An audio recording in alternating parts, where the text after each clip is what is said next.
je te dis tout de suite, Emmanuel, je ne voulais pas faire de livre au départ. Waouh.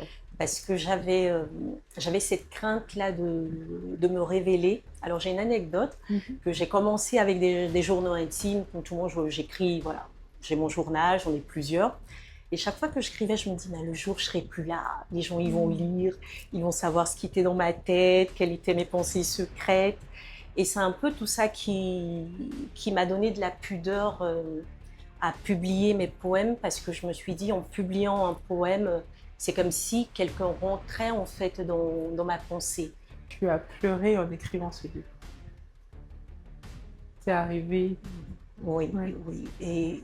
Et même aujourd'hui, pour te faire une confidence, je ne les relis pas tous parce qu'il y en a certains, quand je relis, j'ai des émotions qui arrivent. Waouh, waouh. Pourquoi des poèmes? Pourquoi pas un roman? Pourquoi pas un essai? Pourquoi des poèmes? Parce que je suis une amoureuse de l'amour. Waouh. Une amoureuse de l'amour, on aime l'amour par ici. Bah oui.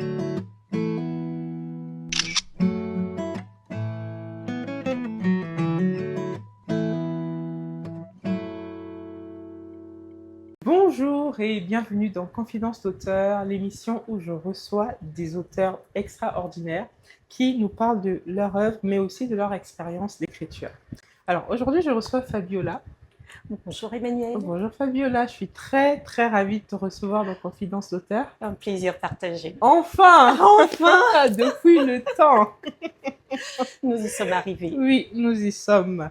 Donc aujourd'hui, on va parler du livre de Fabiola, Il est ma muse. Vous allez découvrir de belles surprises. Restez connectés. Si c'est la première fois que vous arrivez sur la chaîne YouTube, je vous invite à vous abonner pour ne pas rater les prochains numéros de Confidence d'auteur.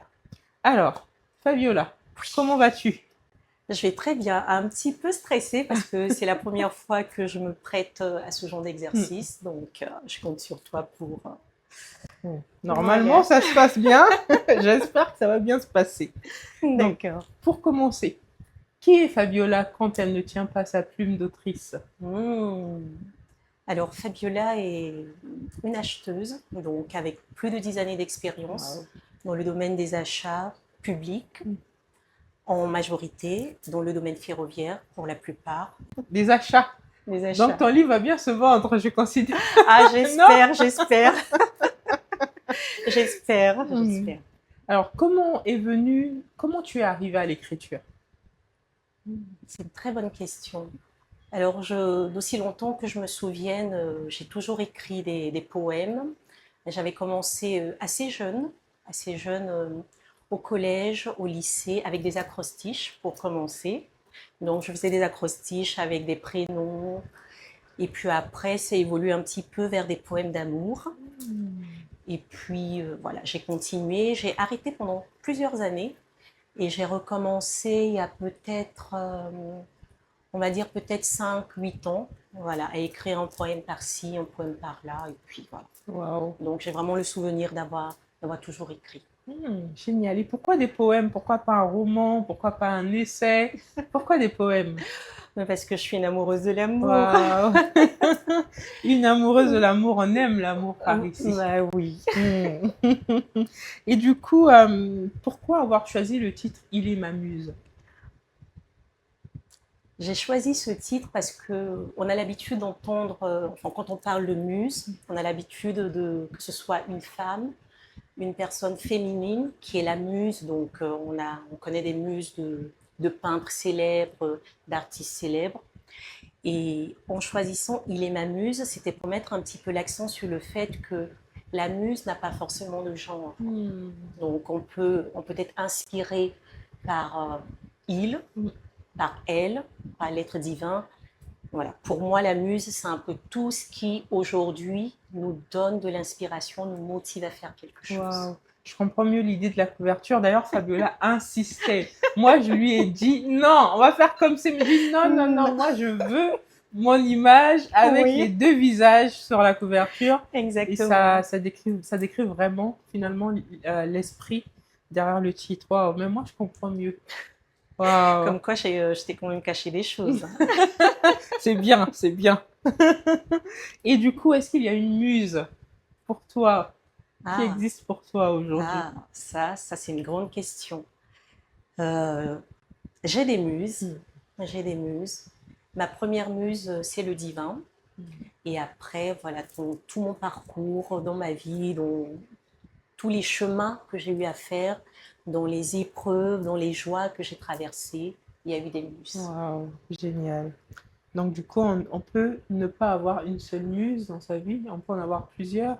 Pour moi, oui. Pour Mhm. moi, on peut avoir plusieurs muses en fonction de la saison dans laquelle on est dans sa vie, ou comme on peut avoir une seule muse avec laquelle on traverse Mhm. toutes les saisons de sa vie.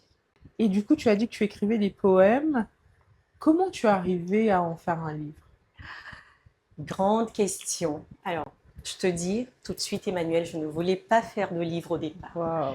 parce que j'avais cette crainte-là de me révéler. Alors, j'ai une anecdote Mhm. que j'ai commencé avec des journaux intimes. Comme tout le monde, j'écris, voilà, j'ai mon journal, j'en ai plusieurs.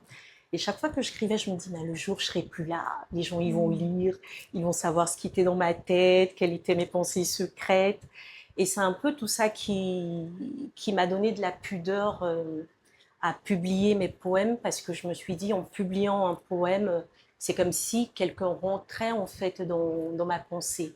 Et j'ai eu des amis qui m'ont encouragée. Mm. J'ai un ami qui a insisté, vraiment, vraiment insisté. Il se reconnaîtra Mm. Waouh. dans cet entretien. Mm. Et arrivé à un moment, je me suis dit, mais qu'est-ce que tu as envie de laisser voilà, de cette passion, de Génial. cet amour que Mm, tu mm, as mm, pour mm, mm, l'écriture. mm, mm. Et puis j'ai accepté. Waouh. Eh ben, Mais comme c'était pas quoi. facile, hein. Ah oui, Tu en sais quelque chose. c'est vrai, c'est vrai, c'est vrai. Alors, il y a plusieurs thématiques dans ton livre. On parle, je retrouve la foi, je retrouve l'amour, je retrouve le deuil. Est-ce que ça a été un exercice assez simple pour toi de répartir les poèmes sous ces différentes thématiques ou c'est venu naturellement? Enfin, comment tu es arrivé à la construction de ton livre? Alors, ça n'a pas été facile parce qu'il y a certains poèmes qui peuvent se retrouver dans plusieurs catégories. Donc, ce à quoi j'ai pensé, c'est de me dire, je décris en fait un chemin de vie. Donc, je décris les émotions qu'une personne peut rencontrer dans différentes étapes de sa vie. Et je suis partie de là, et c'est ce qui m'a permis du coup d'avoir le fil conducteur du livre en disant on commence à un endroit, il se passe des choses dans le milieu et on termine par quelque chose. Voilà. Donc Wow. c'est vraiment cette trame que j'ai utilisée parce que parfois c'était un peu difficile de catégoriser certains poèmes parce qu'ils avaient en fait des thématiques qui pouvaient être, se retrouver dans plusieurs finalement. On va passer à la deuxième rubrique, allons en eau profonde. Ok. Alors, Fabiola, quel poème t'a demandé le plus de courage dans l'écriture?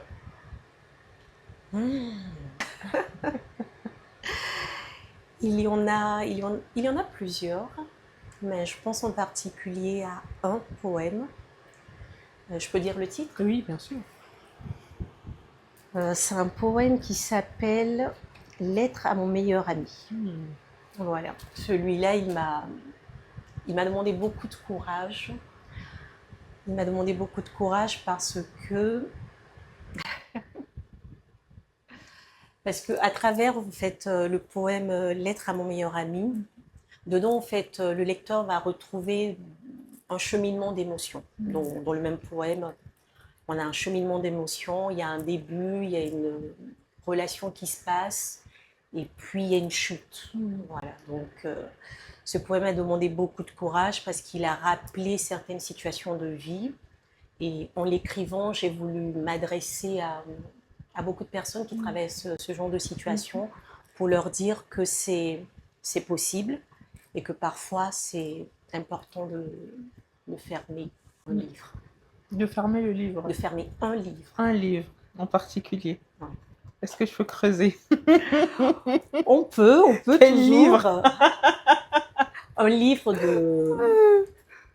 On a pour habitude de dire que dans la vie, on a plusieurs chapitres, et dans les D'accord, ok. chapitres, on a plusieurs pages. Donc, quelquefois, là, dans la pensée collective, on se dit quand il y a quelque chose qui ne marche pas, il faut accepter de fermer le livre ou ouais. passer à autre chose. Et ce poème-là raconte un peu, voilà, une histoire de vie pareille.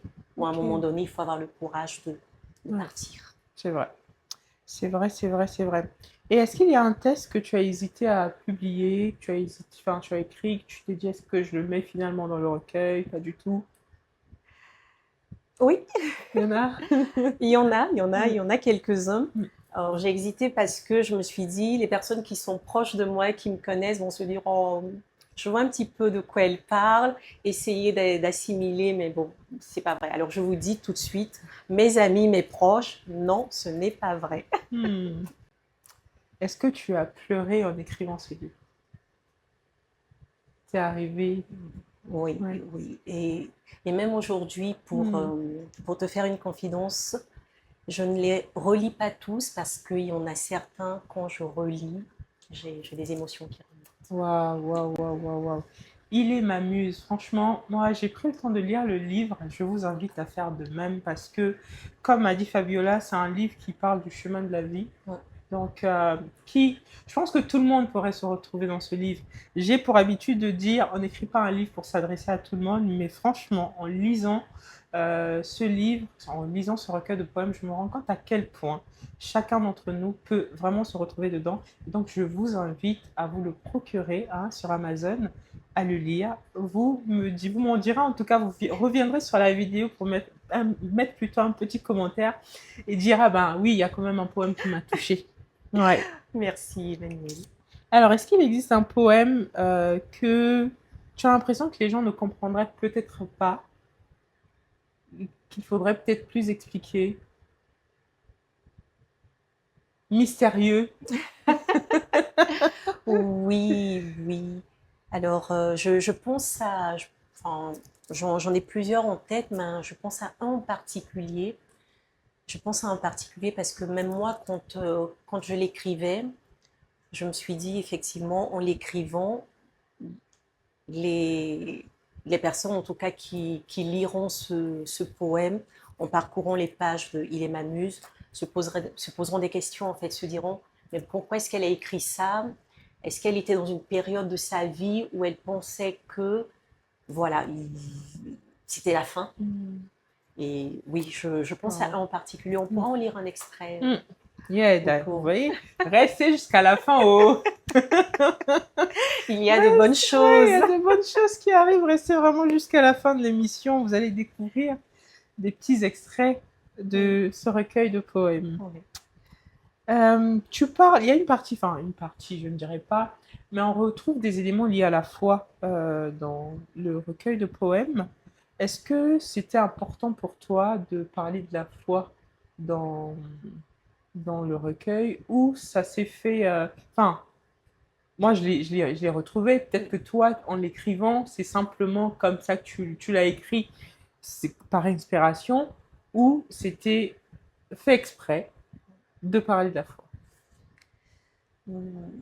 Faire exprès, je ne dirais pas, Mhm. j'ai trouvé ça naturel. Mm. Naturel parce que, comme je le disais tantôt, le recueil a pour vocation de présenter toutes les situations de vie d'un être humain.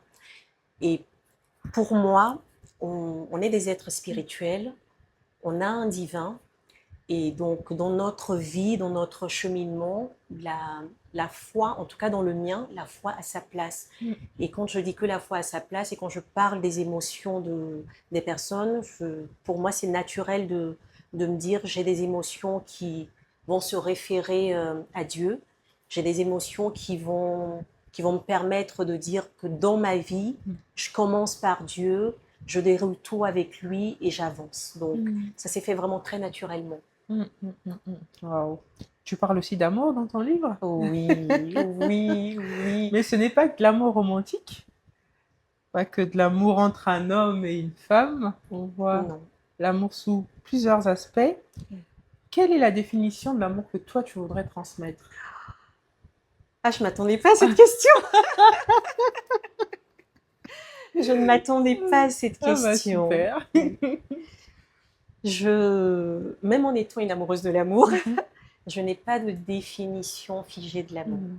Je n'en ai pas parce que pour moi, l'amour, c'est tout en Mm. fait. C'est-à-dire que quand on a une relation interpersonnelle avec une personne, c'est parce qu'on a de l'amour, de l'affection pour cette personne qu'on arrive à être en relation avec elle. Et quand je parle de relation, je parle vraiment de tout type de relation. Et quand on doit poser un acte envers quelqu'un, il faut avoir de l'amour pour... Quand on parle d'empathie, pour moi, ça commence par l'amour. Quand on parle de compassion, ça commence par l'amour. Même quand on parle parfois de colère, parce qu'on ressent trop, ça peut s'exprimer aussi de façon négative, hein, quelquefois. Donc, pour moi, l'amour se retrouve vraiment dans tout. Et ça prend plusieurs dimensions. Donc, c'est pour ça que j'ai un peu de mal à définir ce que c'est que l'amour. Je pense qu'on est des êtres d'amour. On devrait être des êtres d'amour si on ne l'est pas. Donc, ça, voilà, c'est vraiment pluridimensionnel. Ouais. De toute façon, au début, tu as dit quelque chose d'important. L'amour, c'est tout. Ouais. L'amour est dans tout. Et ben, je pense que, enfin, on a une définition quand même. Quand même. Une définition comme. Alors, est-ce que, donc toi, tu as écrit un recueil de poèmes. Est-ce que tu as eu l'impression d'écrire plus facilement quand tu étais dans cet état justement d'amour ou, enfin, comment dire, tu ressentais que tu voulais transmettre de l'amour, ou il y a eu des moments où tu as écrit sous l'emprise de la colère, sous l'emprise de la souffrance. Comment, dans quelles émotions tu étais souvent quand tu écrivais? Je suis passée par toutes les émotions. Bon, ce qu'il faut que les, Lecteur. les lecteurs, merci, ce qu'il faut que les lecteurs retiennent, c'est que je n'ai pas écrit tout en une fois. Donc, j'en ai écrit plusieurs sur plusieurs années, à des moments différents de ma vie. Alors, il y a un poème, par exemple, que j'ai écrit dans le bus. Une fois, j'ai regardé donc toutes les personnes qui montaient et descendaient du bus. Et j'avais rencontré ce jour-là beaucoup de femmes, de femmes. Et quand je regardais leur visage, je voyais en fait une histoire sur le visage de chacune de ces femmes-là. Et j'ai écrit un poème par rapport à ça. Vous le retrouverez dans le recueil. Il y en a un autre que j'ai écrit une fois dans le RER parce que ce jour-là, j'étais contente. Il y a des moments comme ça. Le matin, je me suis levée, j'étais contente. Je regardais toutes les personnes qui étaient sur le quai. Donc, j'ai vraiment écrit dans des émotions différentes et dans des moments différents. Il y a des poèmes qui m'ont réveillée à 2 heures du matin parce que j'arrivais pas à dormir, qu'il y avait des mots qui se bousculaient dans ma tête et que j'avais besoin de les écrire. J'ai écrit vraiment dans toutes les émotions, joie, tristesse, amour, passion, légèreté. Waouh, magnifique. On a devant nous une artiste dans l'âme. Franchement, waouh.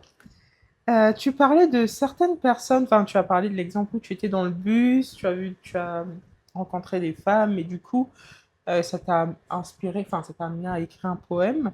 Est-ce que tu crois que certaines personnes passent dans notre vie pour nous inspirer? Toi, tu es auteur aujourd'hui. Oui. Est-ce que tu penses que le passage de certaines personnes dans notre vie nous amène justement à l'écriture, peut nous amener à écrire un livre? Complètement. Pour preuve, parfois on retrouve des romans qui sont basés sur des histoires que des personnes ont rencontrées dans leur vie, sur parfois une seule personne qu'elles ont rencontrée dans leur vie. Donc je crois vraiment qu'on peut rencontrer une personne, on peut rencontrer des personnes à des moments précis de notre vie et cela peut nous inspirer pour écrire un livre, pour raconter cette histoire. Donc oui, complètement oui. Super. Bon, ben, on va continuer avec la troisième rubrique, pour le meilleur et pour grandir. Ok, je suis prête.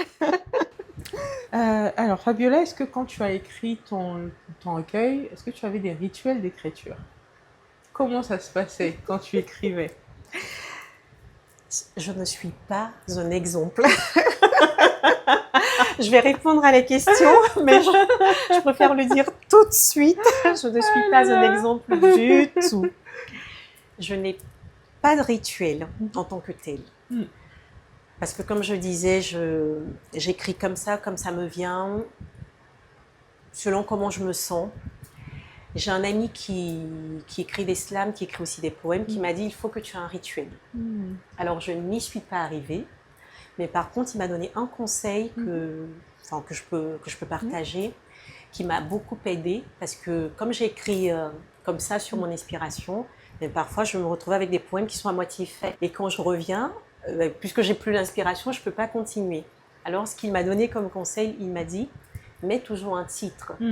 Comme ça, quand tu reviens, le titre peut te donner une direction. Wow, Donc, génial. alors, je ne sais pas si c'est un rituel, mais en tout cas, c'est la seule règle que j'ai respectée pour ce recueil. Ouais, bon, ben, tu dis que tu n'es pas un exemple, moi je fais pareil. Franchement, avec la panoplie d'idées qui vient pour les livres, parce que moi je veux écrire sur toutes les expériences que je vis, ben, il m'arrive de commencer des livres, de ne pas les terminer, de commencer, de terminer, de ne pas les publier.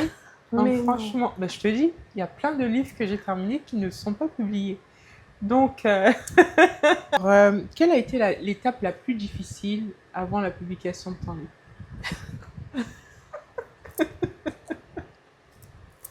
Tu la connais? Dis-nous à la caméra. Alors, je vais me confesser devant vous et je vais profiter de cette occasion pour vous dire à Emmanuel que je suis désolée. Il n'y a pas de souci.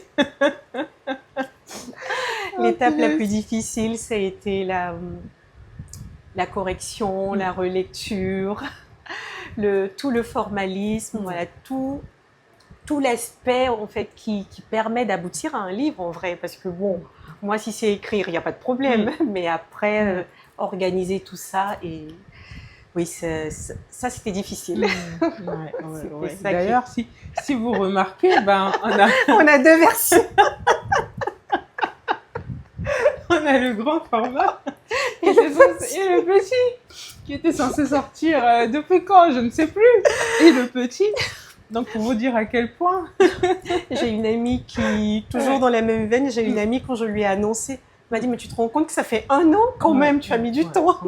Voilà, tout est dit. Et oui. Donc, vous voyez, Fabiola l'a fait. Donc, vous aussi, vous pouvez le faire.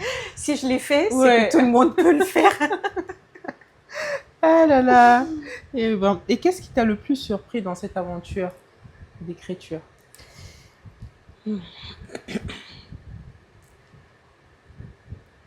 Ce qui m'a le plus surpris, c'est de me dire que je l'ai fait.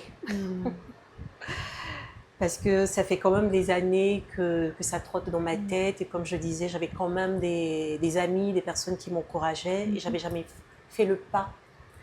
Donc j'ai été quand même assez surprise de me dire que je suis capable d'organiser toutes ces idées de poèmes qui venaient dans ma tête, de construire une réflexion à travers ces poèmes, et puis de les partager comme ça, parce que c'est vrai que je partageais quelques-uns sur les réseaux sociaux, mais vraiment pas tous, et de pouvoir les transmettre, d'accepter qu'on les critique, qu'on remette en cause, on questionne certains vers, certains paragraphes, donc oui.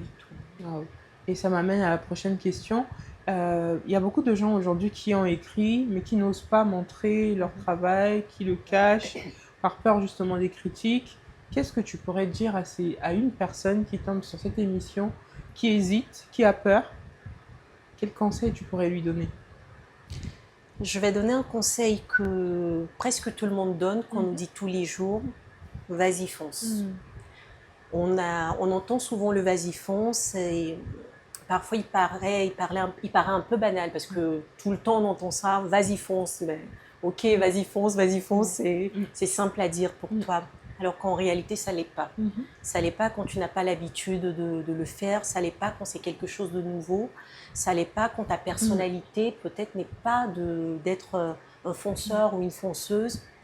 Ce que moi je peux dire, en tout cas le conseil que je peux donner, c'est de penser plutôt au futur, de se dire que le jour où on n'est plus là, qu'est-ce qu'on veut que les autres retiennent de nous.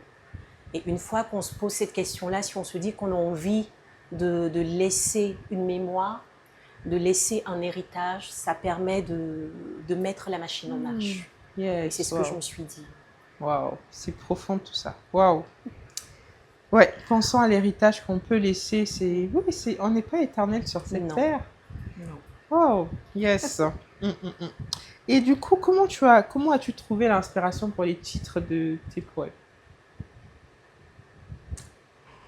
Euh, pour les titres des Ouais. poèmes, il y a certains poèmes pour lesquels c'était évident. Mhm.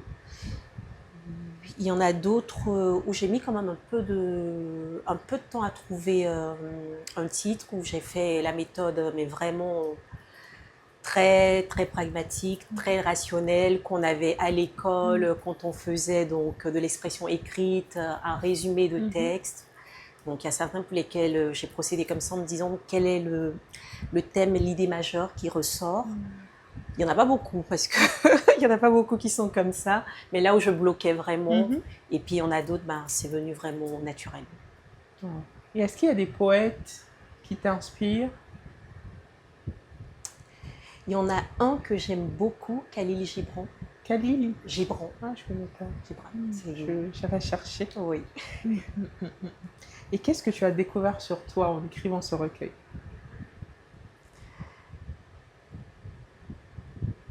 J'ai découvert deux choses en écrivant ce recueil. La première chose, c'est que je ne voulais pas qu'on lise mes poèmes. Ça, c'est la première chose que j'ai découverte. Parce que même moi, quand je les écris, je ne me relis pas parce que je ne veux pas ressentir l'émotion du poème. Donc j'écris et c'est tout. Et je vais prendre vraiment beaucoup, beaucoup de temps à revenir pour corriger. Et donc ça, c'est la première chose que j'ai vraiment découvert parce que je me suis dit, j'ai compris pourquoi ça mettait autant de temps, pourquoi j'avais de la pudeur à les partager sur les réseaux. Et la deuxième chose, c'est que j'étais capable. Wow, yes. Génial, génial, génial, génial. Et à toi qui nous suis, tu es capable toi aussi d'écrire, de finir ton recueil, de finir ton roman, de finir ton livre sur le développement personnel. Et il y a un point que tu as souligné tout à l'heure, tu as dit que tu revenais après. Et ça, c'est d'ailleurs une clé enfin, un conseil que je donne aux personnes qui écrivent, c'est en fait, de sortir un peu de l'univers. Parce que quand on écrit, on est dans le feu de l'action. Et parfois, même quand on va se relire sur le coup, ben, il y a des choses qu'on va pas forcément voir. Ouais. Et qu'il faut prendre ce petit temps-là, si ça prend une année, 6 mois, je ne sais pas combien de temps que ça va prendre, de revenir. Et ça permet parfois d'enrichir, de souligner ou d'ajouter des éléments qu'on n'avait pas forcément vus. Ouais. Ou Donc, même finalement, pour ouais. compléter ton propos, Emmanuel, ou de se dire que finalement, non, voilà, j'ai pas envie que ce poème, il n'est pas prêt, il n'est pas prêt. Yes. Et puis, toujours en continuant, c'est dans ce sens aussi, pour moi, c'était important d'avoir des relecteurs et des correcteurs externes. Et quand on a fait l'exercice ensemble, il y a eu des questionnements qui sont venus de votre part, qui m'ont emmené moi à me re-questionner et à me dire non, je veux maintenir ça parce que c'est ça que je veux comme émotion que le lecteur ressente. Et puis d'autres moments, ah non, c'est un peu trop, ou non, finalement, c'est pas l'idée. Génial. Génial. Et si tu pouvais revenir à la Fabiola qui a écrit le premier poème du livre, qu'est-ce que tu lui dirais? Le premier poème du livre, Qui remonte à plusieurs années, je pense. oui, qui remonte à plusieurs années. C'est une question très, très, très personnelle. mais c'est une très bonne question parce que à cette Fabiola-là, j'aurais dit vis plus. Vis plus, c'est ce que je lui aurais dit. Wow. Eh ben, bon ben, que dire après tout ça, hein? Que dire? Nous passons à la prochaine rubrique. Oui, je suis prête. Du tac au tac. Donc, je vais te poser des questions très courtes et tu pourras répondre de manière brève ou en développant. D'accord. Mais j'ai un temps de réflexion ou pas? Parce que comme c'est du tac au tac, C'est du tac au tac. je vais essayer. Ouais. Alors, tu es plutôt silence ou plutôt musique? Les deux. Les deux. Tu écris plutôt la nuit ou le matin? Plutôt la nuit, mais vraiment, vraiment nuit, quoi. Mm. 2 heures du matin, Mm. 1 heure du matin, minuit. Ouais. Ok. Plutôt téléphone ou plutôt carnet d'écriture? Je suis plutôt téléphone. D'accord. Victor Hugo ou Baudelaire? Baudelaire. Baudelaire. Ok. Si tu pouvais résumer ton livre en un seul mot, quel serait ce mot? Un seul mot. Un seul mot. Je peux mettre un article ou pas? Oui. Sinon, on fait comme en Côte d'Ivoire. Sans article. Muse. Muse. Non, non, non. Si je devais le résumer en Mm. un seul mot, Mm. je dirais Ou un groupe de mots, pourquoi pas? un groupe de mots, Ouais. chemin de vie. Chemin de vie. Super. Super. Et là, du coup, pour terminer l'entrevue, avant de passer à l'extrait, parce que Fabiola va nous lire un extrait de son recueil, que voudrais-tu que le lecteur ressente en refermant ton livre?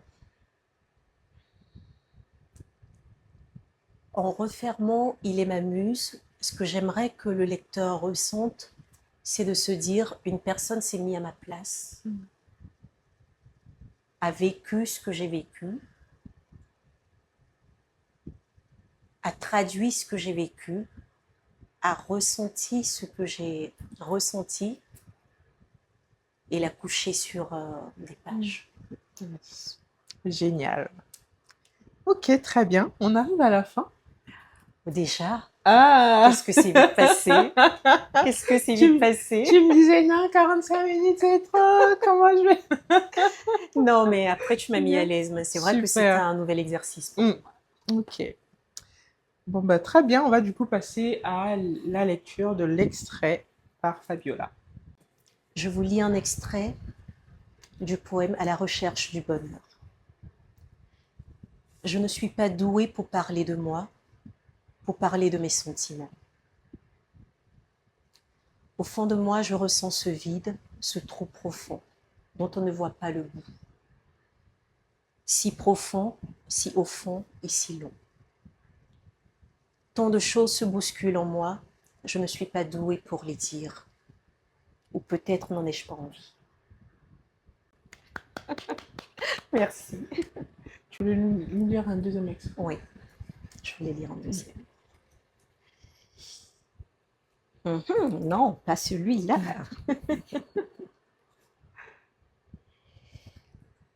Je vais lire un extrait du poème qui s'intitule Qui. Il la connaissait, lui la connaissait. Il aimait ses faiblesses, il aimait ses défauts, il aimait ses peurs, il aimait ses élucubrations. Lui aimait ses qualités, lui aimait son courage, lui aimait ses succès, lui aimait sa cohérence. Wow. Je dis, rien n'est fait au hasard parce que, tu sais, quand je corrigeais le livre, je suis passée par une période où j'avais un choix à faire. Et de lire ce poème, en fait, ça m'a vraiment aidé à faire ce choix. Franchement, ouais. Et quand tu as commencé, je viole. Mais pourquoi c'est celui-là qu'elle a pris? Ouais, pourquoi c'est celui-là qu'elle a pris? Bah, franchement, aujourd'hui, on voit un recueil de poèmes, mais il y a bien plus derrière ce recueil de poèmes. Et j'espère que ça va vraiment aider des gens qui se posent des questions, des personnes. Tu parles de deuil dans le recueil, des personnes qui passent peut-être par le deuil, qui n'arrivent simplement plus à en sortir ou à s'en sortir. Et je crois vraiment que ça va impacter, toucher des vies. Vraiment, j'espère, hein, que les gens vont l'acheter. Donc, n'hésitez surtout pas à le prendre sur Amazon. Il est au prix de 12 €. Oui. Alors, en dollars, je ne sais plus ce que ça fait. Je crois qu'on n'est pas très loin de 20 $. 20 $, voilà. Donc, il est sur Amazon, vous pouvez l'acheter, que vous soyez en France, aux États-Unis, en Allemagne, En Côte dans les pays, d'Ivoire, en en Côte Afrique, d'Ivoire, en oui. Afrique, dans les pays où on peut le livrer. Vraiment, n'hésitez pas à l'acheter. N'hésitez pas à l'offrir à une personne qui en a Non. besoin. Je pense que ça va vraiment aider, ça va vraiment inspirer. Pourquoi pas amener d'autres personnes aussi à écrire, à publier leurs livres. Ce fut un plaisir pour moi de te recevoir. Merci beaucoup, Emmanuel. Et si tu permets, Oui. je voudrais aussi, donc, dans la même veine, dire que si j'ai pu le faire, c'est que c'est possible de le faire pour chacun, en tout cas pour une personne qui a envie de partager, d'écrire, c'est possible de le faire. Et je pense que c'est important de le faire parce que, on le disait tantôt, on n'est pas éternel, mais nos émotions, tout ce qu'on vit, c'est important d'en garder une trace. Et à travers ce recueil de poèmes, ce que j'ai voulu faire, c'est de montrer aux personnes qu'elles ne sont pas seules, que toutes les situations qu'elles vivent, quelqu'un d'autre est passé par là, quelqu'un l'a vécu et quelqu'un l'a écrit. Et en l'occurrence, pour le coup, c'est moi. J'aime trop, je suis auteure. Alors, je vous invite à, comme Emmanuel l'a dit, à vous offrir Il est ma muse, à l'offrir, à le lire, parce qu'on achète des livres, on achète des recueils, on ne les lit pas, à le lire, et je pense que chacun pourra se retrouver dans ce recueil de poèmes. Yes. Bon, bah, c'est sur ces belles notes que nous terminons cette émission. Donc, n'hésitez pas de liker, de partager, de commenter si vous avez lu le recueil, de nous dire le poème qui vous a le plus touché, de nous dire les émotions par lesquelles vous êtes passé. Hein. C'est important. C'est important. Et du coup, tu as des réseaux sociaux sur Oui, lesquels on pourrait te suivre. oui, alors on peut me suivre sur Facebook, Fabissam, sur Instagram, Fabsam, voilà. Je mettrai, On le en mettra description. pour garder. Et puis je suis aussi sur TikTok, mais je débute. Donc voilà. Ok, super. Bon, bah, on vous dit au revoir. On fait de gros bisous et à très bientôt pour une prochaine émission. Au revoir. Merci beaucoup, Emmanuel. Merci.